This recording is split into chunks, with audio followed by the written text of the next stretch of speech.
In today's video, I'm going to teach you how to create a Hubspot account and set it up, which can be a fantastic tool for your business needs. Let's dive right into it.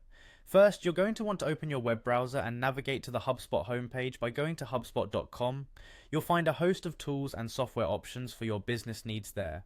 Once you are on the homepage, take a moment to look around to familiarize yourself with the offerings. When you're ready to begin, look for the Get Started Free button, which is generally prominently displayed. Go ahead and click on that. This will kick off the process of creating your free account with HubSpot. Next, you'll see a page where you can create your free HubSpot account. You have the option to sign up using various methods. You could continue with Google, which is usually the most straightforward option, or if you prefer, you could sign up using Microsoft or Apple.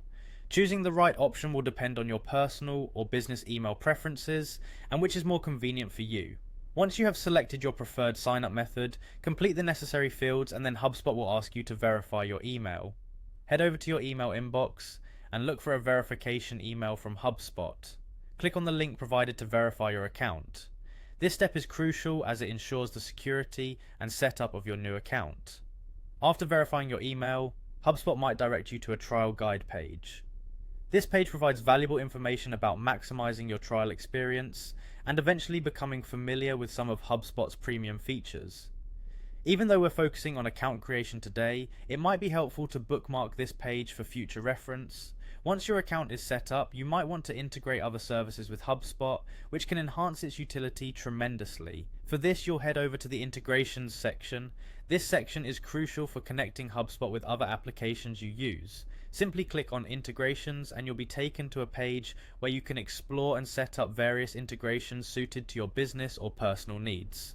To extend HubSpot's functionalities further, you might want to consider creating private apps. Head over to the private apps section by clicking on it. This feature is particularly useful for developers or teams looking to build custom features or solutions within HubSpot tailored specifically to their workflow. To start, click on Create a Private App. This will guide you through the process of defining your app's settings and permissions, allowing you to customize how your app will interact with HubSpot's API. And there you have it, you've successfully created your HubSpot account and started exploring its powerful features, setting you on the path to integrating and customizing HubSpot for your business. Thanks for watching, and I hope this guide was helpful. Don't hesitate to explore further into HubSpot and discover all it has to offer.